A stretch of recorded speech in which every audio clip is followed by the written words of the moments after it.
You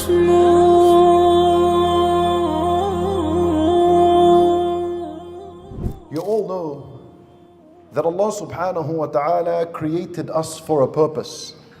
If you don't know, you should know.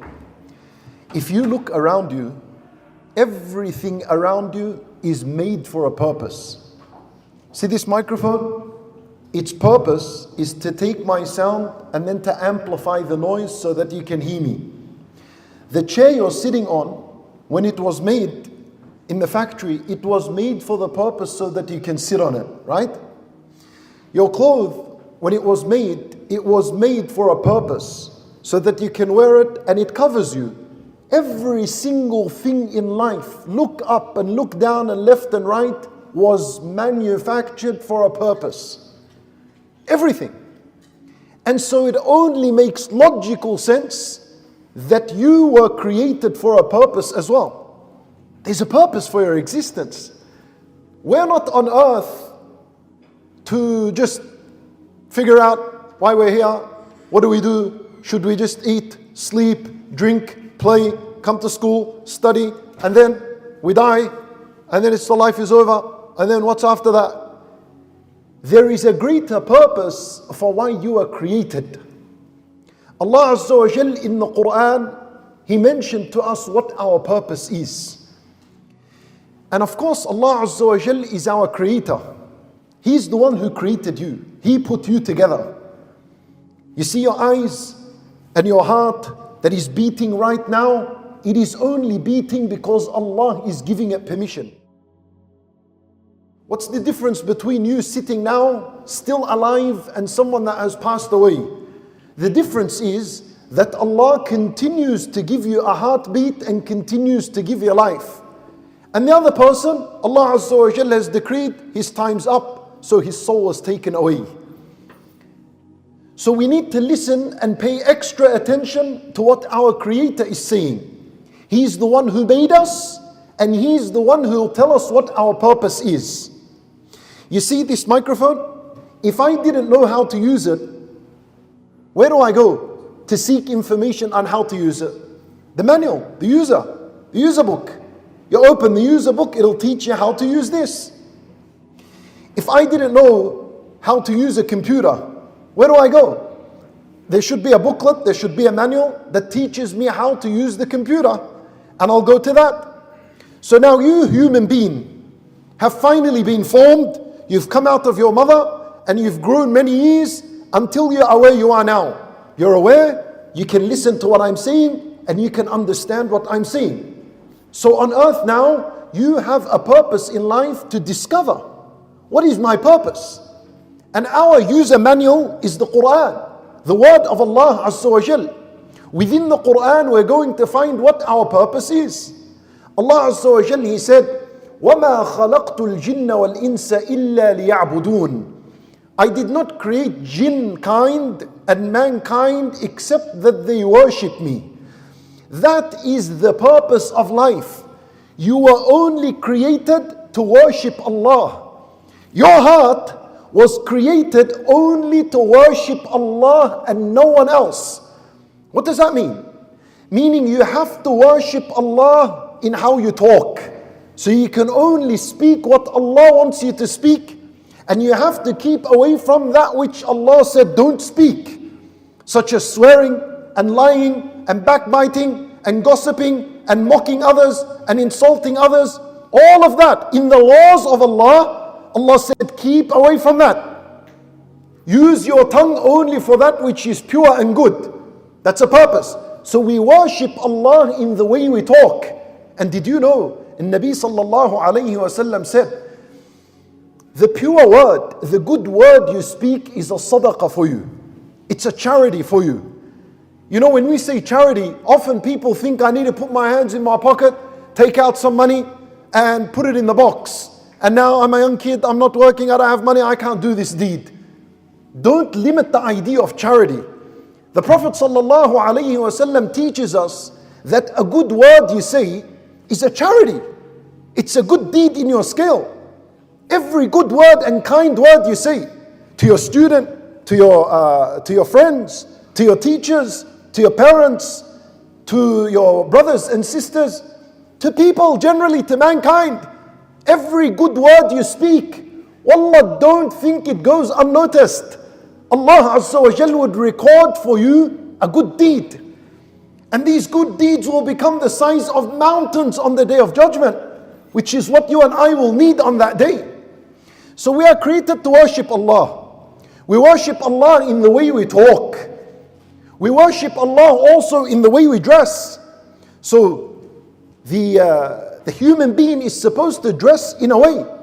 He needs to cover his private parts. And that is from the navel all the way until the knee. That is supposed to be covered. Because we're walking on Allah's land. And we need to abide by the rules and the laws of Allah Azza wa Jal. Remember, you were created to worship Allah.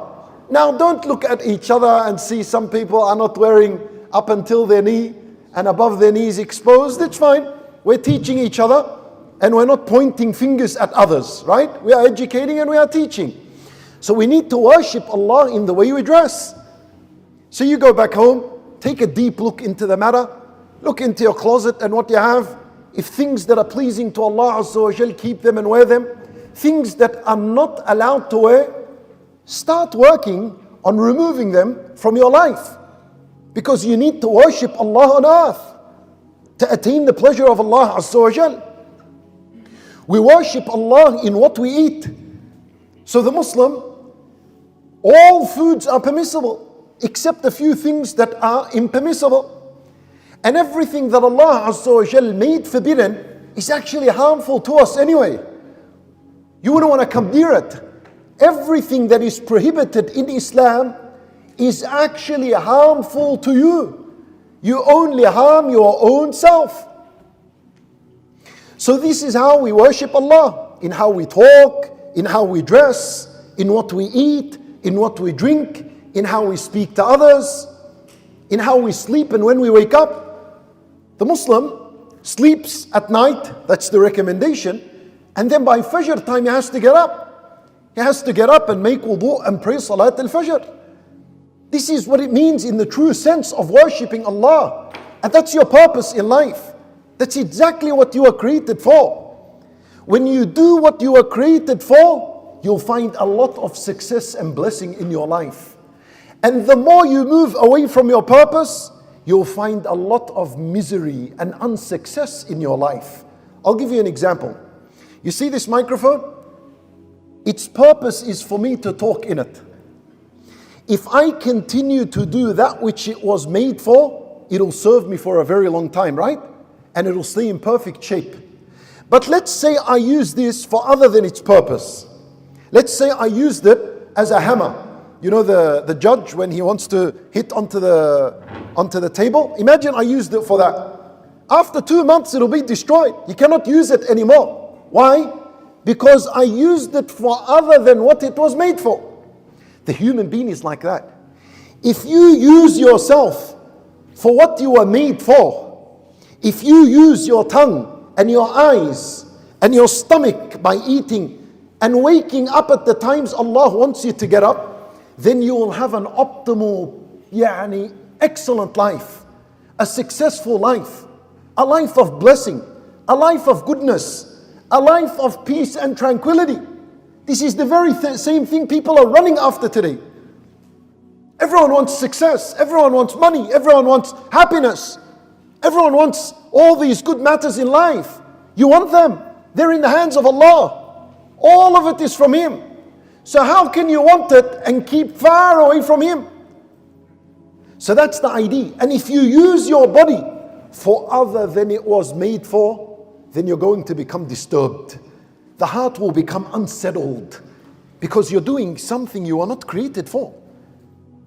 Imagine, for example, we know that Allah Azza wa Jal forbids for the men to look at adult content.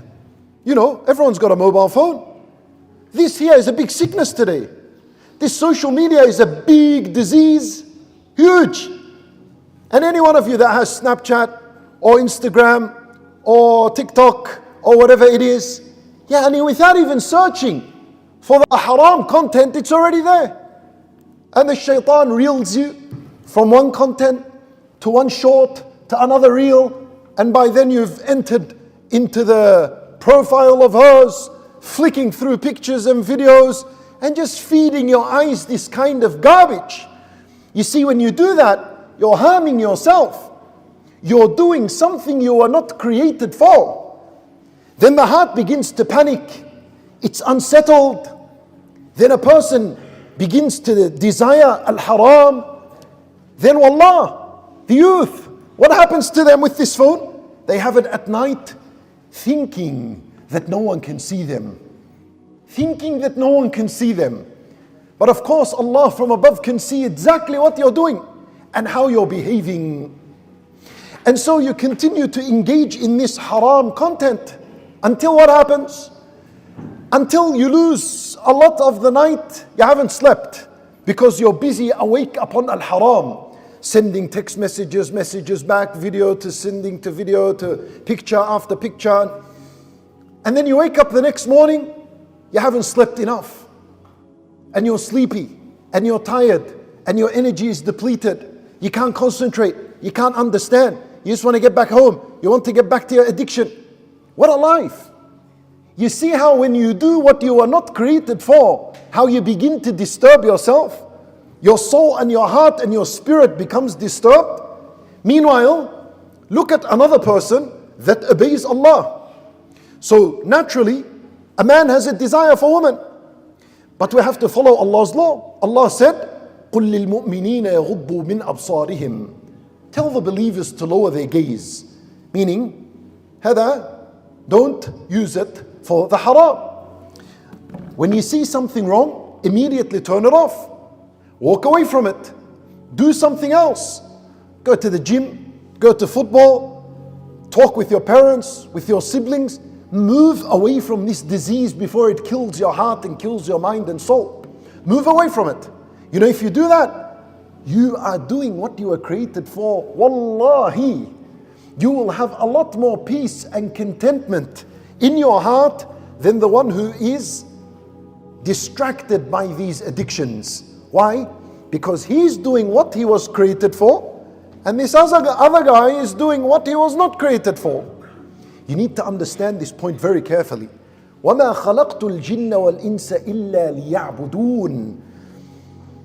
We were on earth so that we worship Allah Azza wa Jal in every aspect of life. And I give you an example. Look at Ibrahim alayhi salam. Do you know the Prophet Ibrahim? Who among us here is called Ibrahim? Put your hands up. Anyone? Ibrahim, mashallah. Ibrahim, who else?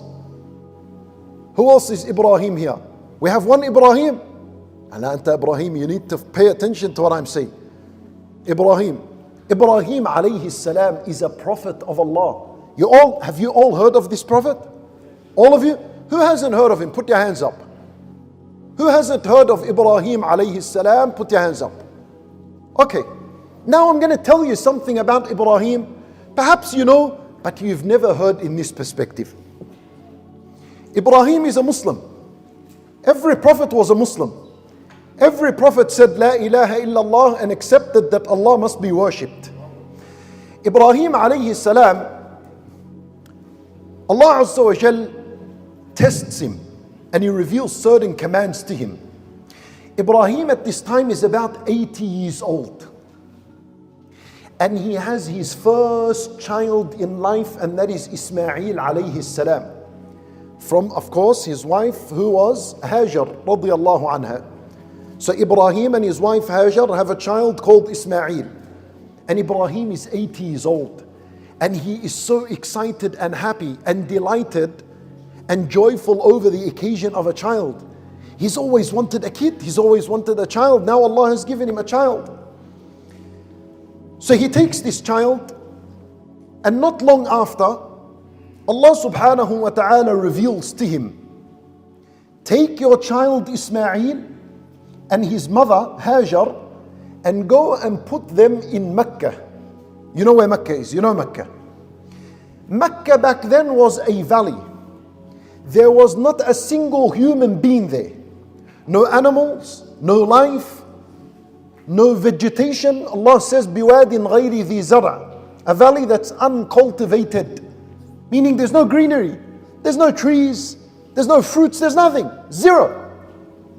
Ibrahim, Allah tells him, commands him, take the family and put them in that desert and walk away. Walk away. Go to Jerusalem. Go to Asham, towards Syria. So Ibrahim, he's a Muslim, and a Muslim, his purpose in life is to worship Allah. This is a commandment from Allah. You know what he does?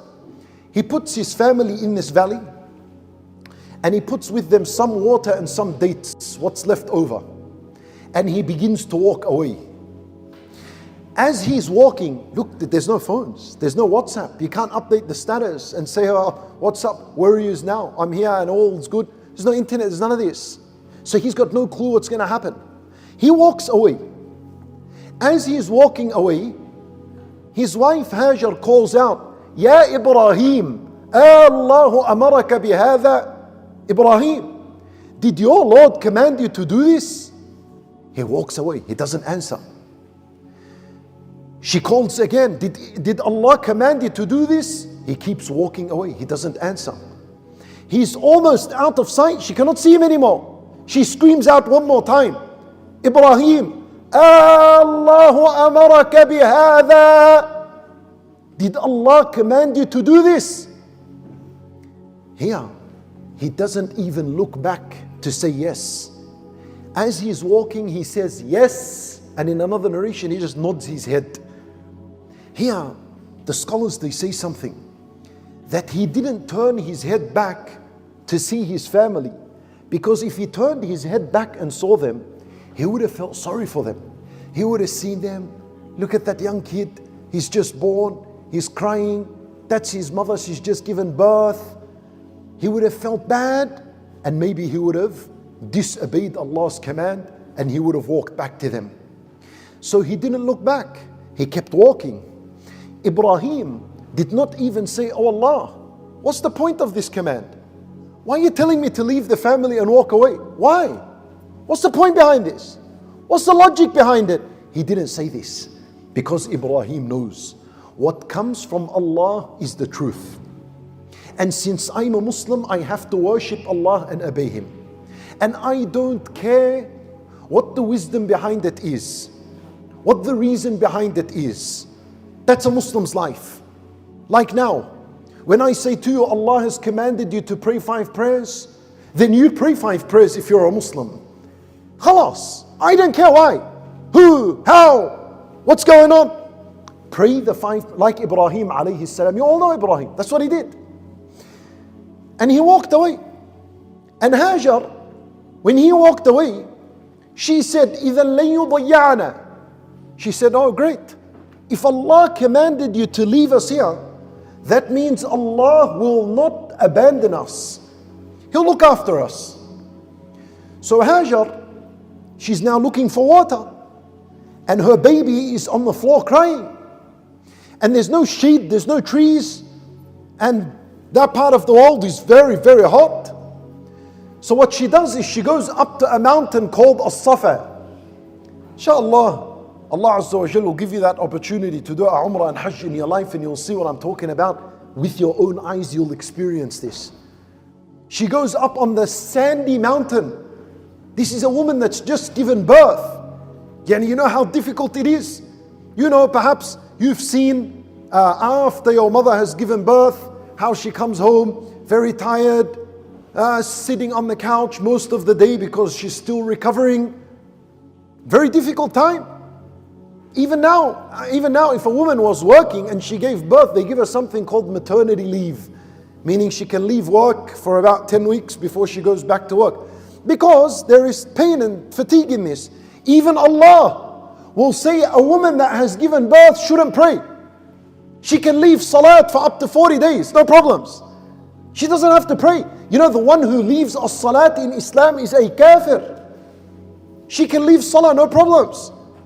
But look at this woman in this story. There's no break. So she goes up the mountain and she cannot find anyone, no life, no food, no water. So she comes down and she walks to the other mountain, Al-Marwa. and then back to As-Safa, Al-Marwa, 7 times. And the mountain was huge. And to get up, you know how difficult it is to walk on sand? Imagine climbing up a sand hill. And she couldn't find any life. And this is a mother. And her baby is crying. And she's panicking and she's worried. But she knows that Allah will look after them. Moments later, Allah would send Jibreel alayhi salam. And he taps one of his wings onto the earth. And that's when the water of Zamzam gushes out of the earth. Have you heard of Zamzam before? That's the story of Zamzam. That's how Allah looked after her. That's Allah's help for those who submit to His command and obey Him with no question. That Zamzam is still there up until this very day. So that when we drink of it, we remember this story. And we say, oh Allah, in the same manner, you gave relief to this family. When there was no hope for them, they were about to die. Oh Allah, give me relief. Give me relief in my life from the pains and difficulties that I go through. Could be anything. Could be your studies. It could be just your life in general, whatever it is. You see that? You see the power in that? You see how Allah looked after a family because they decided to obey His command? Wallahi, there's every goodness in obeying Allah's command. Wallah, you don't lose out on anything. When you obey Allah's command, you don't lose out on anything. If Allah tells you keep away from al-haram, keep away from it. Allah tells you keep away from smoking, keep away from it. From vaping, keep away from it. Keep away from adult content, keep away from it. It's good for you. It is healthy for you. You will grow strong in your iman. Your personality becomes strong. People that sin day and night, smoking, shisha, argila, vaping, women, drugs, all this kind of life, wallahi, they are weak. Their personality is weak. Their personality is very, very weak to the earth. How are these people a benefit to others? He comes on earth and he comes out and he'll die, he will die. And what does he benefit? What does he benefit? Wallahi, the first night in the grave, you will wake up to yourself, but it's too late. It's too late. Cut out the bad habits. Be a man. A proper man is the one who cuts out sins from his life. Show someone smoking. Have you seen the look on it? Wallah, a person looks shocking when he does this. Or someone sitting in his bed, under his blanket. Why don't you go out and watch this in front of your mother? What are you scared of? You know it's filth. You know it's garbage. It weakens your character. It weakens your personality. And you, my brothers, are the young Muslims. You're the future of this ummah. You're the future of the generations. You're the ones that are young. You're at this age. This is an age of knowledge. This is an age to learn. This is an age to work. This is an age to do what pleases Allah. Don't have this idea of later on. I know my dad and my grandfather, because they started praying when they were 50, 60 years old. That's when they went to Hajj. So I got to do the same thing. No. At that age, you can't even hold your wudu for an hour. You can't memorize at that age. Your eyesight becomes very weak. You can't even read Quran. Now is the time to work, not later, now. That's why Nabi sallallahu alayhi wasallam said that there are 7 types of people that Allah puts under their shade on the day of judgment, under His shade. And He said, شَابٌ نَشَأَ فِي طَاعَةِ اللَّهِ, a young man, a young woman that was nurtured upon the deen of Allah from the very beginning. Wallahi, my brothers, I was a student in school just like you. I went to Malik Fahd. Alhamdulillah, from the very beginning, my dad taught us Islam from the very beginning. My dad was a sheikh, he went to Medina, he graduated, he studied, and he taught us manners and Islam in the house.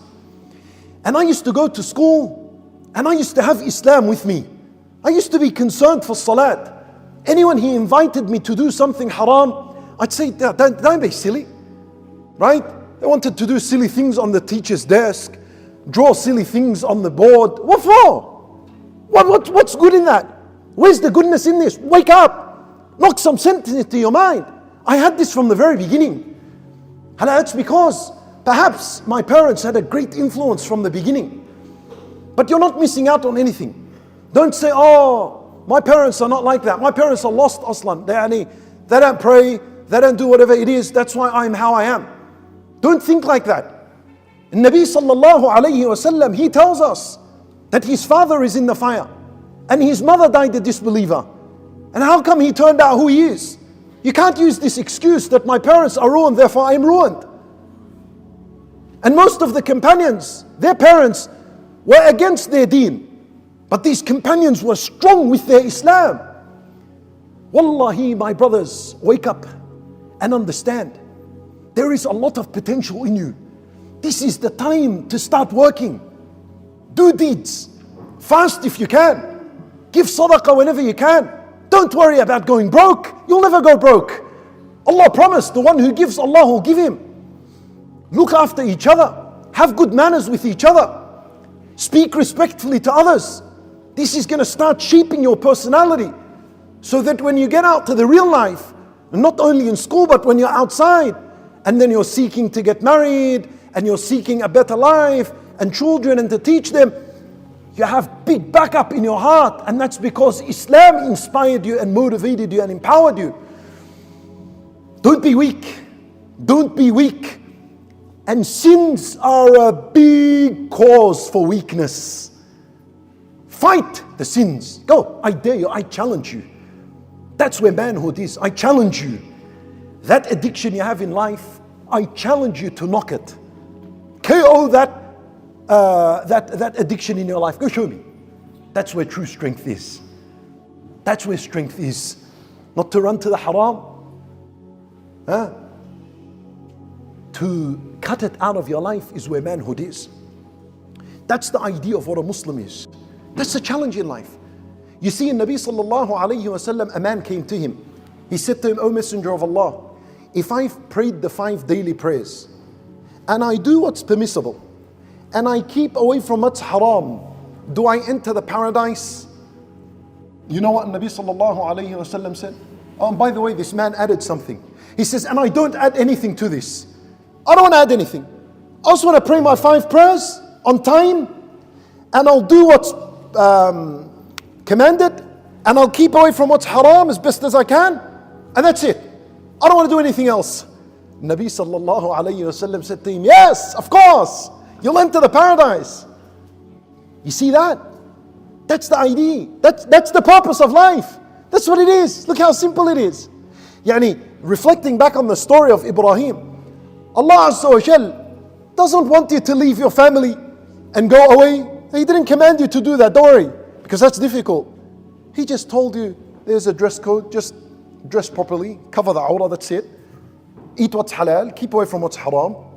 Smoking is considered consuming something haram, so keep away from that. Get up and pray your prayers on time. Drink what's halal and avoid alcohol and that which intoxicates, of drugs and so on. And that's it, you're a champion. Khalas, you're a champion walking on earth.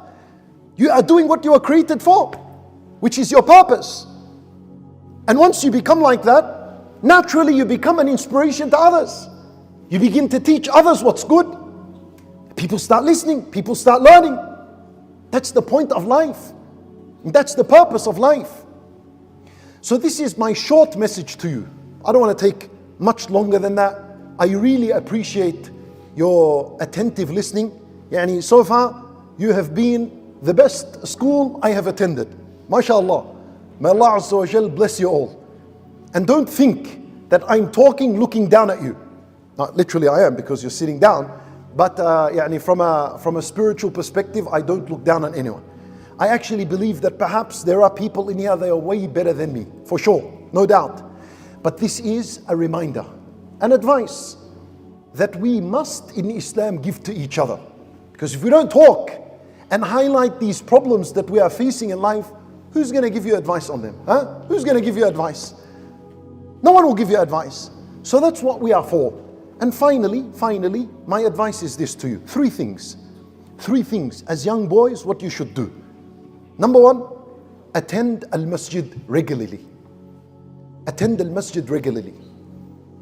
If you can't for every day, then at least choose the Saturday, Sunday where you don't have school. And go with your parents to Salat al-Fajr at a masjid. Go, that's good, that's manhood. Fight your weakness, which is sleep. Oh, I want to sleep. I want to sit on a pillow, on a comfortable pillow. Get up, get up. What about if the house was on fire? What would you get up for? Wouldn't you get up if the house was on fire? When you miss Salat al-Fajr, until you're setting up yourself to the hellfire. So wouldn't you get up if that was the case? Of course. So get up for Salat al-Fajr. Wake up your family. If your parents are not praying, teach them a salat. Someone's got to do something. Don't just sit down and, oh, well, I can't do anything. So find this in your day. At least once a week, come to the masjid, pray. Number 2, advice, seek knowledge. You have to learn your Islam. I can't teach you Islam here because Islam is very long for you to learn. You have to put yourself in an Islamic college and learn your deen. Learn. Every week you attend, you'll learn. The more you learn, the more you love your deen, the more you'll take it seriously. You don't take your deen seriously when you don't know. You see, if you're sitting there thinking, what's this guy on about? That's because you haven't committed yourself to learning. And by Allah, if you go and put yourself in an Islamic college and you start learning your deen, 1 week, 2nd week, 1 month, 2 months, wallahi, you'll remember me standing here and say, that guy had a point. So that's up on you. I can't do anything for you. I can only give you advice and direction. وأكون للخير العميم مثالا